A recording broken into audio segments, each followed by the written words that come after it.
Hello, everyone. Welcome to this webinar from the Reuters Institute. My name is Eduardo Suarez. I'm the head of comms here. Most of you have been with us before. We are very lucky today because we have as a speaker Silvia Mayo Vázquez. She's a research fellow at the Reuters Institute, and she's going to speak on a very, very timely and pressing topic, which is news audience behavior during election years. You know that we have elections this year in the US and in many other countries, and Silvia will provide insight from her research about elections in several countries and how people consume news during those periods. A little bit of housekeeping before starting. After I make this introduction, Silvia will show her presentation, and we will mute every microphone and hide every camera so everyone can follow. At any moment, you can send your questions through the chat. Of course, I will read them all and raise the questions with Silvia after the presentation. The seminar will finish around 2:15 or 2:30 UK time, so in an hour or so. And without further ado, Silvia, the floor is yours. Thank you. Thank you, Eduardo. Thank you, everybody, for making the time to share with us your time during this new edition of the Reuters webinars. My name, as Eduardo said, is Silvia Mayo Vázquez, and I'm a research fellow at the Reuters Institute. I've been here for the last 3 years.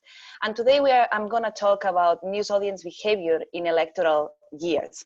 And more specifically, I'm interested in, I'm interested in walking you through the results of the analysis that we have done in the latest years since 2016 to 2019, focusing on electoral events, on major political events, which are mainly elections, but also the Brexit referendum in 2016. On the slide on your screens, you can see all the elections that we have studied in the latest years, and we have studied more elections using survey data. The focus today is those studies that we have done based on observed data, on digital traces that people leave behind when they navigate the news information online. So just briefly, as you can see here in 2016, we analyzed how people navigate news information online during the Brexit referendum, as I said before, and also during the US presidential election and the Spanish general election that took place also in June that year. We are fastly approaching a new election in the US, and hopefully some of the results that I will present here can inform somehow what we should expect about regarding the audience behavior during the elections. A year later, in 2017, we analyzed also 3 major elections that took place in Europe. That was a busy year in terms of election in 2017, so there were more important elections taking place that year, but we focused on these ones, on the French election, presidential election, on the snap UK election, and also on the German federal election. And we collected data coming from social media, but also coming from the web to understand news audience behavior on the web and on social media platforms during those events. If we skip 2018, I will show some results regarding 2018, but we will mainly focus on 2019. That year, which was last year, we analyzed, which is probably one of the or the major electoral event that takes place worldwide, which is the India elections in terms of the population that is related to this event, right? So from April to May last year, there were several, the Indian elections took place in several phases, and we collected digital data also during that time, and we analyzed it, and I will show you some of the results. And finally, also last year, there were 2 elections in Spain in April, and then later in November, after some and the difficulties that the elected parties had to conform a government. So this is going to be the focus of the results that I will show you coming in the next slides. And what the commonality among all of these studies that we have done is somehow boils down to this question here. We are interested in all of these studies in understanding whether audiences of a specific media outlets also navigate and consume news from other news sources, or in an alternative words, we are interested in knowing whether there is evidence of self-selection in how audiences navigate the rest of the news media environment. The overarching question that ties together all of these studies is the one that you have on your screens. We are interested in knowing whether there is evidence of audience fragmentation online. This is important because there is an open debate, and you might be aware of this debate coming from the industry as well as coming from the academia. I assume most of the people that are attending this seminar today are coming from both sides of these spheres, and in both sides there is a prominent debate regarding whether the internet has fragmented news audiences. From one side of this debate, the argument is that the internet fostered the end of mass audiences that were prevalent when the TV-dominated era, and it fosters also the limited fragmentation, right, of the audiences. So the rationale behind this idea is that the fragmentation of the media providers has the effect of fragmenting audiences. But let me say and highlight that we also have contentious evidence of this idea that highlights the fact that the sheer number of news sources available on the web does not determine the extent of audience fragmentation. This is evidence coming from studies from the Reuters as well as from elsewhere that would be highlighting the idea that, contrary to what I have said, there is no fear that the audiences are fragmented. This figure on the screen now is summarizing and illustrating this idea. The idea that the news supply, which is the bottom side of this figure, might be mirrored by the audience behavior, by the demand side of the news media ecosystem, right? So why audience news fragmentation matters overall? Well, it matters because we know that audience fragmentation has negative effects on citizen involvement in public debate. And we also know that the extent that people share public concerns is related to the fact that there must be a common and shared ground on the online domain. And audience fragmentation is related to limited exposure to diverse perspectives. And we know that exposure to conflicting views is deemed central to maintain a democratic citizenry. So this would be more from a democratic perspective, but audience fragmentation is important in the real world. And how we study audience fragmentation in the previous studies that I have mentioned. Well, what we do mostly, and let me just briefly walk you through the method that we use through all of the studies that I'm gonna show you. Because it's a common method, and and I'm gonna try to simplify it as much as possible here. We focus on what we call audience networks. So in order to see whether the fragmentation in the demand side of the news media ecosystem is mirrored by the audiences across countries, we map audience behavior online. We trace how audiences navigate the news information online by using observed data, by using the digital traces that people leave behind when they navigate the web. And more precisely, what we use is a basic measure that we call audience overlap measure. And this is measuring the amount of audience that two media outlets share, right? So for instance, there is here an example. So we measure, in the case of the US, we measure the total audience that the New York Times and Fox News are sharing. And by doing that for every pair of news media outlets in each news media ecosystem, we build structures like the one that I'm showing here. This is just a toy network. This doesn't represent anything so far. So in this network here, what we aim at doing is measuring the amount of overlap, of audience overlap among all the news media outlets in each news media ecosystem in each country. And the final, the ultimate goal is to classify all the networks, the audience networks that we built, into a probability space like this one, where we find no fragmentation at all. You can see on figure number 1 that none of the nodes there are tied together. Whereas on figure number 5, we will have the extreme opposite case, where all the nodes or the media outlets are tied together, which would exemplify the perfect scenario where audiences would have high diverse news media diets. We expect, though, that most of the analysis that we do are going to fall in between the cases that we have illustrated in 3, 4, and 2 in this figure here. So let me just start showing the results of the analysis that we have done so far. For instance, in 2016, as I said before, we analyzed the audience behavior in US, in UK, and Spain.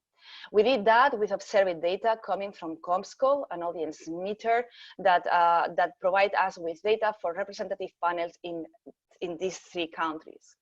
And we got the data for different age groups, as you can see in this figure here. And just a recap, the data comes from the Brexit referendum, and it's tracing the audience behavior also during the Spanish elections and the US elections. And the results from those analyses, what we see there, with, or maybe I should say, what we analyze exactly, what we measure there, once we had the networks built on each of those countries, what we measure. Well, we compute several measures, and I'm going to show you a couple of them here. Both are proxies of the amount of fragmentation that we should expect on each of those networks. And as we can see on the slide here, the observed networks that we built across different groups for each of the countries show that in the US, or the more prominent results that I would like to highlight here is that in the US, the modularity is higher among the youngest group.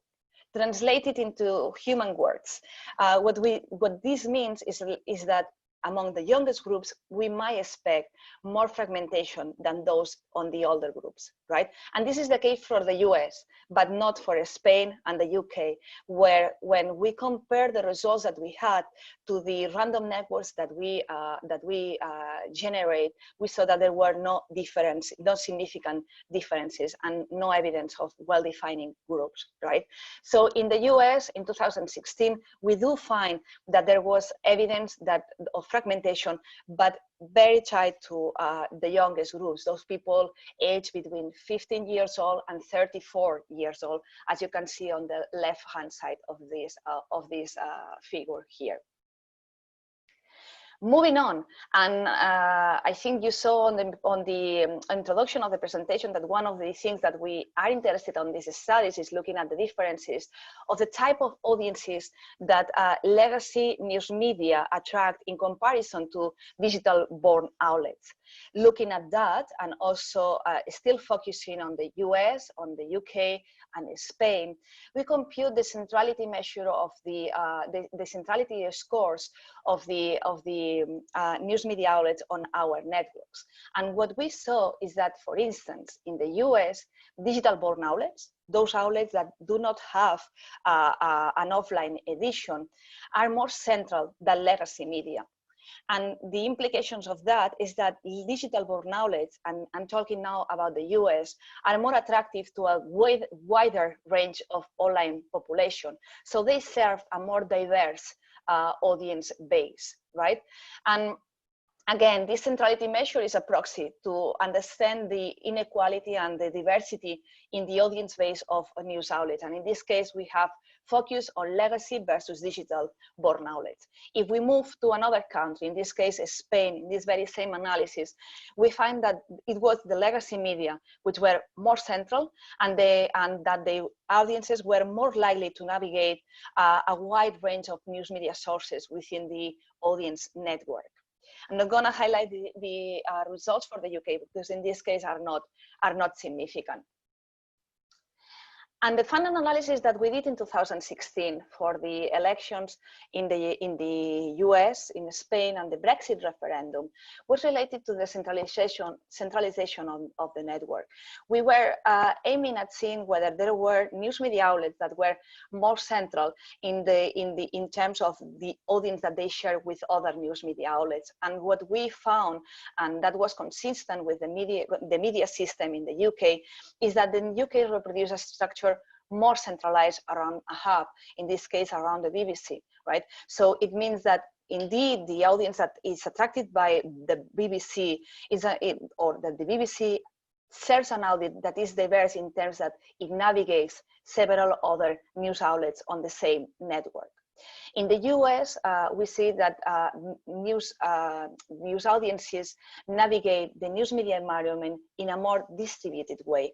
And this means that there is no a type of outlet or just one outlet that control the traffic of the web or control the audience overlap on the web. Moving on a different analysis, but not changing countries. I'm looking still here in the US with my colleagues at the Reuters and at the Annenberg. We have done an additional analysis looking only at the audience navigation in the US from the period 2014 to 2018. And one of the interesting things that we have found here, and again, this is important, we are, and let me highlight this just to recap for those that are getting in now, but we are only looking at observed data as opposed to survey data. Instead of looking at what people tell us that they are doing, we are just tracing back what they have done before, right?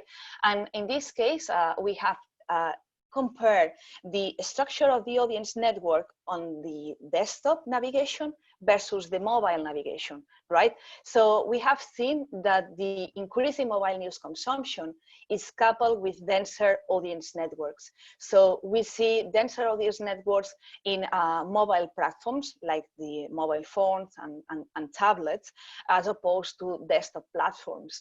And this is a proxy to measure fragmentation online. And from that, we could infer that audiences on mobile audiences are less fragmented than desktop ones. Further research should dig deeper and see whether we find differences in terms of different age groups, which we haven't done so far in this analysis, right? But the takeaway message of this analysis, which we think it's very important because it's consistent using different sources of data, is that exposure to news is becoming more diversified and less fragmented with increase in mobile news consumption.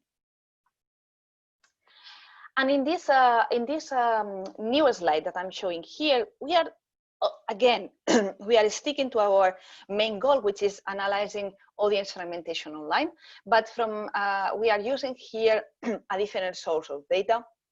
We are using data coming also from the Comscore news provider, but here we have data also telling us the ideological leaning of the audiences that navigate the news outlets on our news on our audience network. And with that information, knowing the ideological bias or leaning of the audiences that navigate the news outlets, we compute a measure that we call an ideological score to understand the audience base of the news outlets in terms of the ideological leaning, right? So the closer in the graph on the slide, the closer to 1, the more homogeneous is the audience base of that outlet, and is more Republican, right? Is leaning Republican. The closer to -1 is leaning Democrat, and it would be serving only exclusively Democrat audience. In this case here, what is important in this analysis that we have done here is that the ideological differences among mainstream media are very small. That means that the audiences news media, mainstream media outlets serve are very heterogeneous because the differences are very small. Although we have to highlight a caveat here, which is that this panel, this specific panel that we are using for this analysis, lean towards Democrat. But overall, we can see that the sites, the sites with larger audiences base converge towards the median of the distribution and close to the 0 score, which means that serve more or less equal Democrat and Republican audiences. And again, I want to highlight, and you can see that on the reference that I pointed before on the study that we have done. There are more information, and we can see that this is consistent with other studies that has been done using similar data for the same country. We have done a similar analysis for Spain. In this case, you have the reference here for the analysis that is forthcoming in a report also in Spain. And in this case, we have analyzed again. We have analyzed the audience base of digital board outlets, which are green in this audience network, and legacy media, which are pink in this audience network. The modularity score, which we have seen before in the analysis for 2016. This is data, as you can see on the slide, from 2018. The analysis of the modularity, which is again a proxy to understand how fragmented is the audience, in this case in Spain, is very close to 0, which give us a proxy to understand that the fragmentation is very low in this network, right? And one of the important things that we find here, and we can see from the size of the nodes, of this network, is that legacy media serve more diverse news media outlets as measured by the audience share. We are not talking here about the ideological leaning of the audience, but we are talking here about how many other news outlets in the same network the audience for instance, El Mundo is attracting, right? So we can see that the bigger nodes are those in pink, which correspond to legacy media outlets, and that means that legacy media outlets are serving a more diverse news audience in this country. And we have done a similar analysis to understand, and in this case, we do focus on the ideological leaning of the audiences, and we do look at whether legacy media or digital board outlets serve heterogeneous news audiences or more homogeneous ones.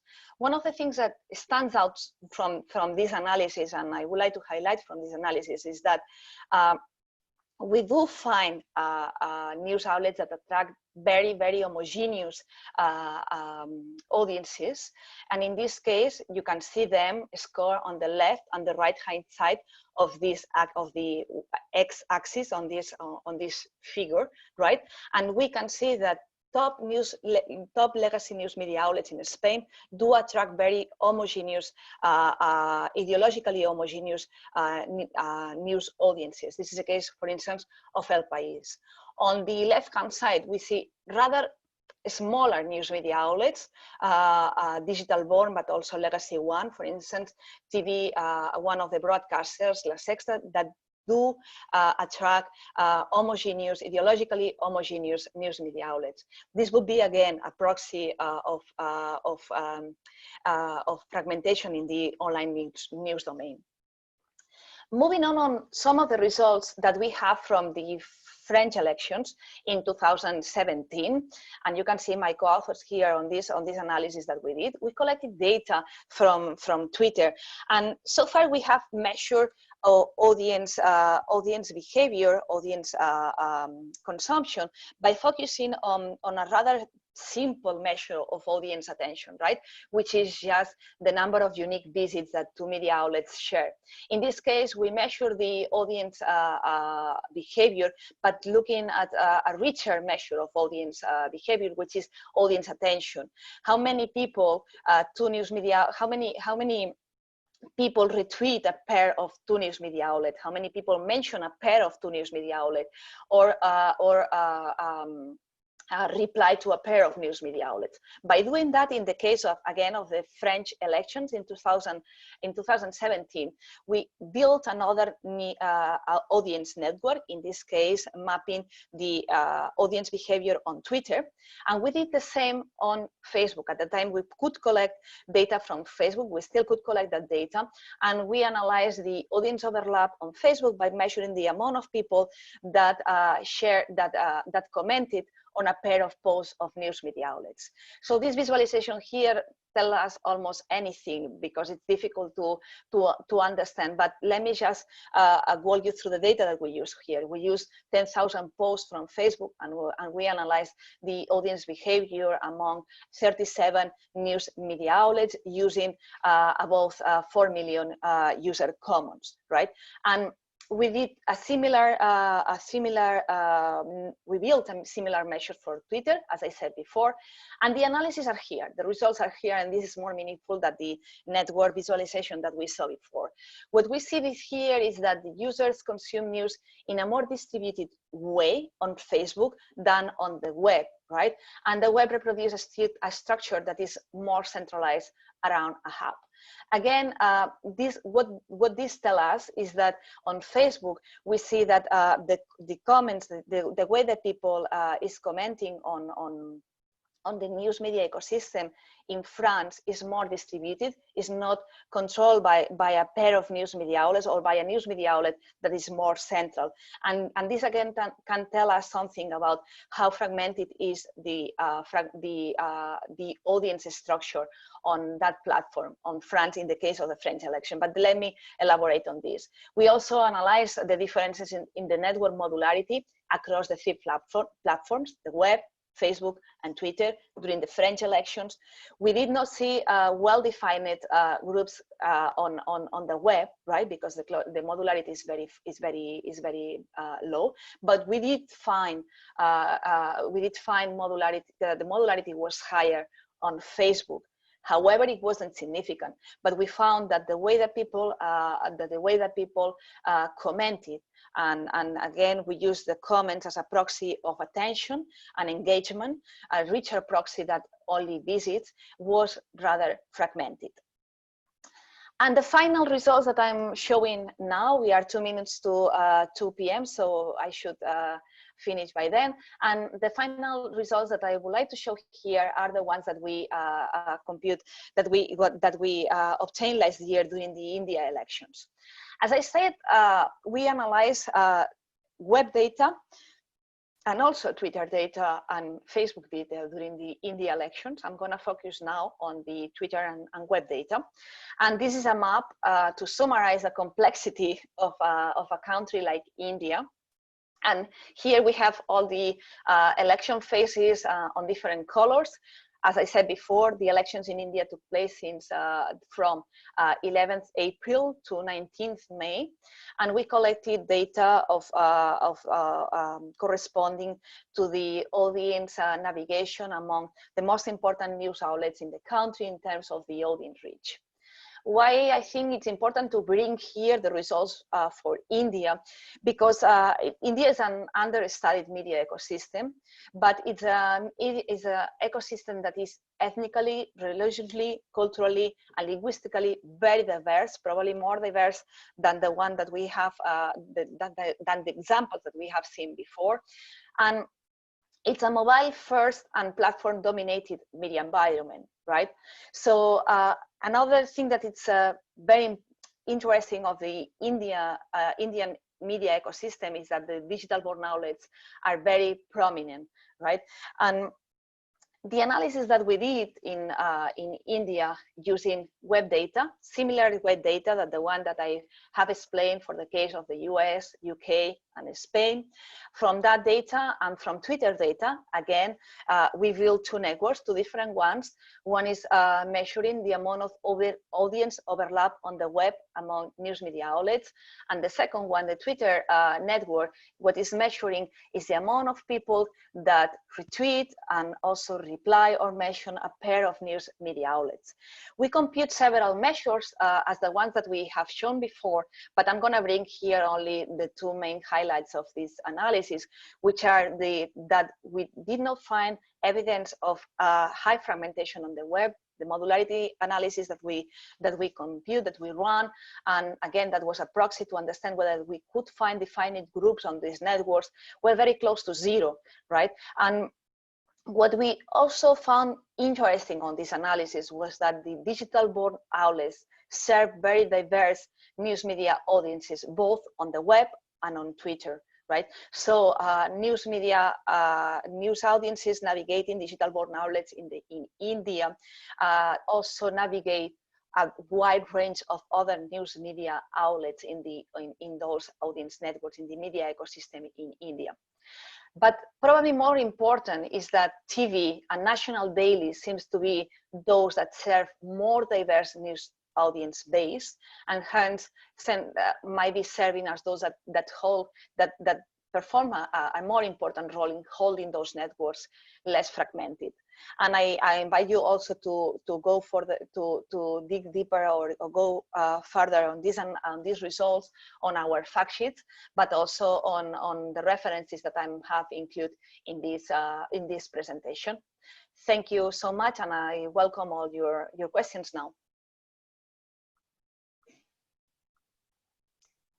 Thank you so much, Silvia. It has been a really, really interesting presentation, super wonky stuff, and many questions that I have, and some of the people on the audience. I remind everyone to send your questions through the chat. We have a few right now, but I'll try to raise them all with Silvia in a couple of minutes. I have a question myself first, if it's possible to ask Silvia, and it's about polarization. I mean, some of the countries that you mentioned are really, really polarized countries. I'm thinking about the US, obviously, also India in many ways, Spain increasingly. What does your research say about that kind of polarization? What do you think are the main takeaways that we should think about when we think about elections in those countries and the kind of data that you just presented? Yeah, I think that one of the important messages of this analysis, and let me go back to one of the figures that I think it's more illustrative. Right. I mean, we see that legacy media in many of those countries serve as a common ground in that they serve a diverse audience base, right? Coming from other news outlets, which we can presume that some of them have different ideological leanings. But one of the figures that I think it's important to understand how these type of studies are informative, or the extent that these type of studies are informative. One of them is this figure here, where we can see that when we look only not the amount of outlets that people navigate, but also the ideological leaning of the audience that navigate those outlets, we do find some clusters of news outlets that serve very ideologically similar audiences, right? And I have shown you this before for Spain, and we saw that at the extreme of the left-hand side, we found some digital-born outlets that serve ideologically homogeneous news media audiences, and we found, and probably this is a little bit more worrying, we found that also on the right-hand side, in the sense that those outlets on the right-hand side are more important in terms of the overall reach that they have. Right, and something similar happens in the US. If I can come back to the slide, in the US, we found that the mainstream media outlets converge more or less towards the center of this ideological measure that we have built, right, towards zero, which would be the ideal place, serving equal number of Republicans and Republican and Democrat audiences. But we do also see that some outlets, in this case digital-born, but also legacy media, are serving a very homogeneous or more homogeneous left-wing audiences in this case.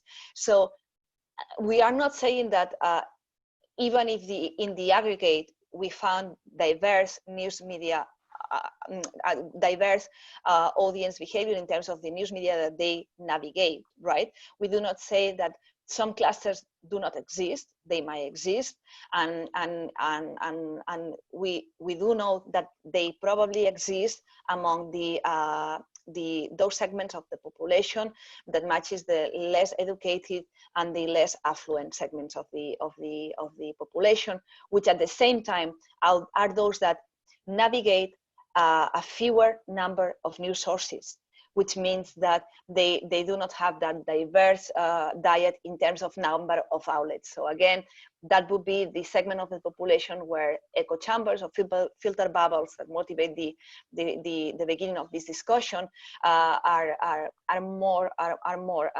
might be more prominent. Mm-hmm. We have actually a question, now that you have the slide about the US in there, we have a question from Karan Singh about Fox News, actually. So he's asking, so Fox News, he wants you to clarify, so Fox News is still more likely to be visited by Democrats than Republicans, is that correct? And I guess that he's referring to the x-axis on that chart, I guess. Yeah, if you can see here, this is a very zoom-in picture, right? So it's super close to 0. And online, we do find that in our panel, that again, it's a panel that lean Democrat. So we do have more Democrats than Republicans in this panel. But in any case, we found significantly similar audiences coming from the right and the left-hand side, or Democrat and Republican hand side. But look at, this is not saying that it's mainly visited by Democrats, but it's very, very close to 0. So we should interpret that in this sense. Yeah, and also the Fox News's website is probably much less ideological than the TV network itself. So that's probably something to do with that too, right? Well, it has to do with that. We haven't gone deeper into the mechanisms that explain the audience behavior here, but other people have done. And I invite the person who asked me the question. One of the references that we cite several times in this study, the study that includes this analysis, prove that the ideological differences among mainstream media are very small, and they do that by doing content analysis and looking at the editorial or ideological differences when you analyze the actual content of the news providers, right? So not only looking at the audiences that navigate the news sites, but also looking at the ideological leaning of the content that those news sites provide, we have kind of consistent results here. Yeah, but yeah, you made that clarification, and I think it's important. We are talking always here about the online news domain, and the expectation is that if we compare that to the offline news domain, it would be I would expect a slightly different result, in the sense that I would expect more fragmentation offline than online, contrary to what some of the public debate hold. Yeah. Yeah, I definitely agree about that on the US. We have a question on methodology, and I think it's really interesting for you to talk a little bit about this. It's from Kritika Subramanian, and the question is, could you please ask Sylvia to throw light on some of the open source research tools that she has used for these kinds of studies?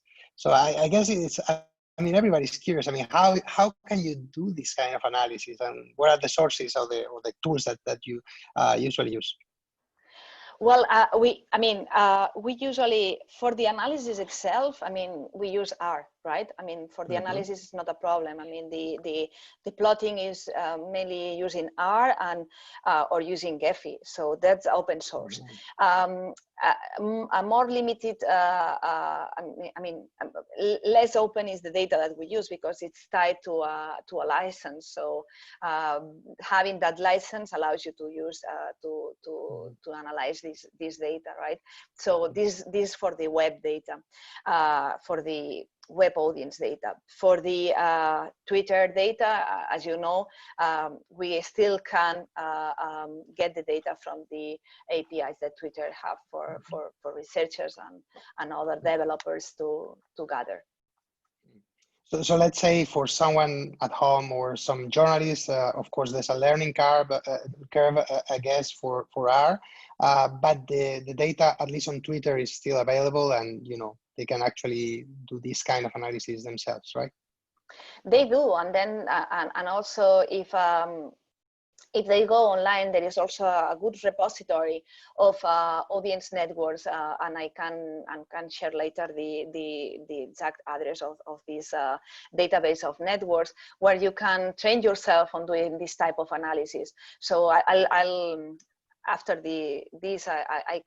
I'll tweet about it, and I'll point to this database that is open, and you can use that data to do the analysis. But we have a commitment with open science, and we try to materialize that commitment as far as we can, and also complying with the terms and conditions of the licenses that we have, and complying with that, we can share some type of data that we are using in our analysis, in the audience analysis, and you'll find there, if you go to the references that I have included here for the analysis that myself, Rasmus Nielsen, Shubhaya Mukherjee, and some of them led by Sandra González Bailón.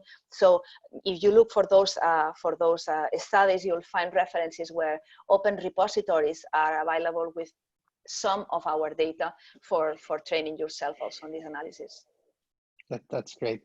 We have a question on the data, actually, from Karan Singh, asking, what was the pool of tweets collected in India? Was it exclusively from the media handles that we saw on the charts, or from general public too? We collected anything that mentioned, retweet, that mentioned, replied, and also that was posted itself by a news media outlet. So in India, we collected almost, I think, 63 million tweets from the that mention and also retweet or were posted by the news media outlets themselves. So quite a comprehensive data set that we gathered for this analysis. There's a follow-up from Karan, by the way. So I am assuming that you performed sentiment analysis on the tweet, or not really? We did not perform a sentiment analysis, which I think that she's very right on asking this question, because here, we cannot do everything in each study, right? But a follow-up study is understanding the polarization on the network in terms of the sentiment of the tweets that is conveyed in each tweet, right? So that would be a very interesting follow-up of this analysis. In terms of how many news outlets the audiences, how diverse is the media diet of audiences in India in terms of the news outlets that include, we did find that was very diverse, right? But whether the sentiments expressed on tweets towards the news outlets that an individual navigate is more or less polarized, we haven't done that analysis, and we do know that the news media outlets in India are emerged in a very politicized media ecosystem and subject to attacks from politicians and from the citizens themselves. So that would be a very interesting follow-up. Many questions on India today, by the way. There's another one from Atik Sai. Saying, in India, the general impression is that those who consume news on social media, Facebook or Twitter, and those on TV broadcasts are mutually exclusive with little overlap. What have been your observations about this in connection to India? Is there an overlap between online users and, let's say, legacy users in India? So if I understand well, the question is between the online and offline ecosystem? Is that the question? If there is overlap between, news consumers that only use, social media and online outlets and those using TV or broadcast, if they are the same people or they are different people? We cannot, our study cannot inform that question, cannot address, is not addressing that question.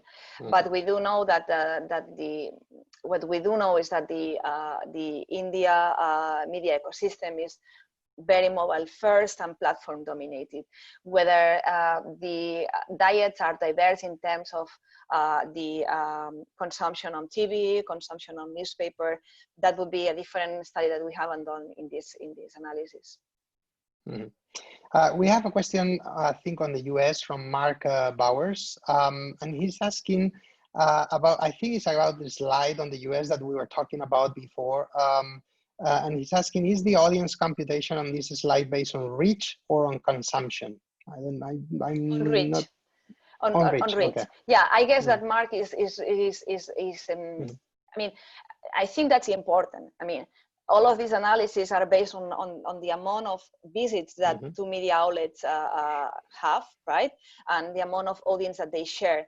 But whether that audience spend more or less time on Fox News than on the New York Times, this is something that we do not do here, right? So we know that that a similar share of Democrats and Republicans online are navigating these news media outlets, but which ratio of them, portion of them, is spending more or less time? That would be a follow-up analysis, and that would be, I mean, crucial to understand better the fragmentation on the web. I mean, you mentioned this before. I mean, we are in the middle of a US election right now, and everybody's looking at the US, even with the pandemic and so on, but also because of the demonstrations right now and all the political turmoil there. What can we say about the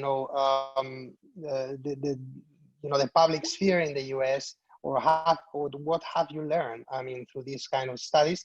Obviously, you don't have fresh data on this, but I'm sure that there are at least a couple of insights that you can tell us about how to look at the election and how to look at the public sphere in the US in 2020 from your experience and from your research.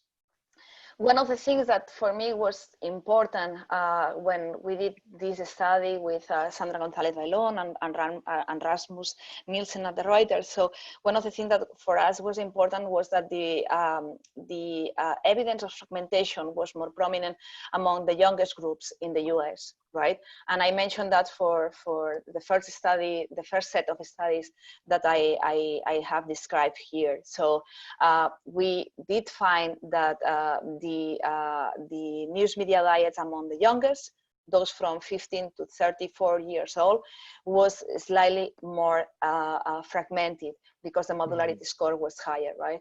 So that would be something to keep an eye on, whether those audiences are having less diverse news diet in terms of the ideology. We do not know coming from this study, but we do know that they navigate a narrower set of news media outlets, right? So they have a slightly narrower news media diet measured by the number of news media outlets that they navigate, right? So yeah, that's one of the things that we know from the elections in 2016. And I guess like a final question regarding also the pandemic and the impact of the pandemic that is obviously not reflected on your data, but I'm curious, I mean, in terms of communicating with audiences, and not just for media organizations, but also for governments now with public health announcements and all that, what are the things that your research says about that? You talk about fragmentation, obviously, of audiences, and how central still some of the legacy news organizations are in many of these countries. Is there any lessons that either newspapers or news media or central governments, regional governments can learn about how to communicate those messages? Well, what it seems is that, and so far after a few years doing this type of studies, what we see is that the fear of audience fragmentation online is we do not find enough evidence to back up such a level of fairness of audience fragmentation online, right? I would probably switch a little bit the focus on the offline domain and look more on the fragmentation on still very, very influential newspapers, still very, very influential broadcasters. So we have seen during the pandemic, right, that the TV news consumption have surged, and we have evidence to believe that the fragmentation on TV, led by TV, is higher than that online, right? So in that regard, I would still focus on the offline domain when trying to pull together people and audiences in a shared common ground, right? Yeah, makes total sense. I think those are the questions that we had. So I would like to finally thank obviously Sylvia for the presentation and for such an amazing amount of data about the election. I encourage everyone here at the seminar to look at them. Some of those studies are published on our own website. On the website of the Reuters Institute. And finally, three things as always. I mean, I would like to thank you for coming here today, for being with us. I know how busy everyone is right now covering the pandemic and many other things in the world. So thank you. Second thing, we will send Sylvia's slides and also the video of the presentation to everyone that has signed up for the webinar, even the people who actually didn't show up. And finally, as I always say, please wash your hands frequently and follow the advice of your government. This is really rough time. Even now in Europe is improving a bit, but I know that many countries are still in the worst phase of this. So we really want you to follow the advice of the authorities and be safe and be sane in these difficult times. We will be back next week. We have seminars on Wednesday and Thursday. We will announce them this week, and we thank Sylvia and we thank everybody for being here with us today. Thank you. Thank you.